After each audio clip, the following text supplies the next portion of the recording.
ثلاثه تحليات ولا 3 ديسير ما لازمش تراطوهم هاد المولود يوالموا بزاف للسهرات تاعكم وزيد سهلين مهلين وما يدولكمش كامل الوقت. درت لكم واحد المحل بكريمي بطريقه جديده تيغاميسو، زيد هاد التحليات على اللانجاس ولا تاع التفاح كيما حبيتو ديروها، ولازم تجربوهم نهار المولود سهلين مهلين وبنتهم كالعاده الهبال تاع الدنيا. انا بداو بالمحل بي، هاد الباطه المحل بي تاعي تاع فانيدا البايغانو اللي فيها 2 صاك، لازم ديروا معاها لتر تاع الحليب، واذا درتو ان صاك واحد لازم ديروا 500 مليلتر. انا درت لي 2 صاك وزدت معاهم 5 مغارف كبار تاع السكر، وكما راكم تشوفوا هنايا درت معاهم 800 مليلتر تاع الحليب، وزدت معاهم 200 مليلتر تاع الكريمه الخاصه بالطبخ ماشي الخاصه بالحلويات. والكريمه حطينا واحد القوام كريمي هايل للمحل بتاعنا وتقدروا تستغناو عليها وتكملوها حليب. درت معاهم هنا 3 مغارف كبار تاع المزهر ونحطهم فوق النار مع التحريك المستمر حتى وين تعقد. غير عقدت ونحيتها من فوق النار، زدت عليها 3 مغارف واحد اخرين تاع المزهر ونجي نميكسي كلش بالميكسور بهذه الطريقه ونديرهم في لي فيغين ديراكتومون.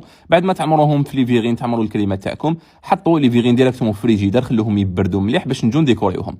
بالنسبه للتيراميسو حنستخدم كالعاده التيراميسو تاعي تاع فانيدا البايغانو، وطريقه التحضير تاعو تلقاوها مكتوبه بالتفصيل مور الباطه تاعو. انا هنا درت 2 بايط باسكو حبيت كميه تكون كبيره، وزدت عليهم الكميه تاع الحليب اللي لازم تكون بارده. نطلع مليح بالباتور بهذه الطريقه حتى نحصل على هذا القوام الكريمي وهذا القوام الهايل كما راكم تشوفوا. نروح نجيب القهوه تاعي بعد ما كنت طيبتها، ونوجدوا ايضا كالعاده الحاجه اللي نسحقوها اللي هي لي بودواغ ولي فيغين. شوفوا بالنسبه لهذه الكميه اللي درتها انا تاع تيراميسو خرجت لي 6 تاع لي فيغين كما راكم تشوفوا، هادو كبار، وبلاطو واحد اخر تاع تيراميسو.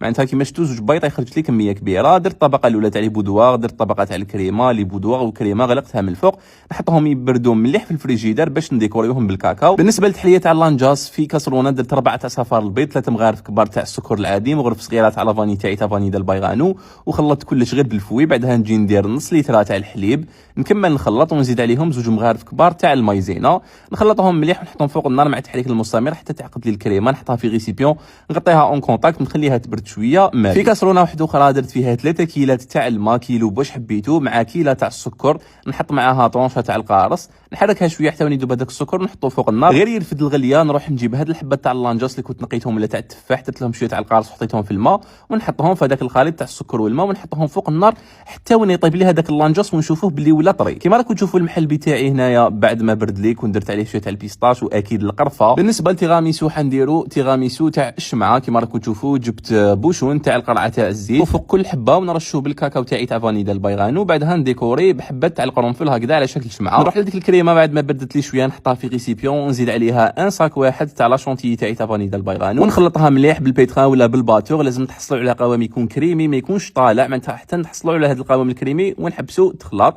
هنا نجي نقدمهم في ان بلا بهذه الطريقه. عندي شوكولاته اختيني اللي كنت دخلتها شويه في الميكرو، زيد عليهم الحبات تاع اللانجاس اللي كانوا طابو، ديكوراسيون من الفوق كيما حبيتو بشويه تاع المكسرات وبصحتكم.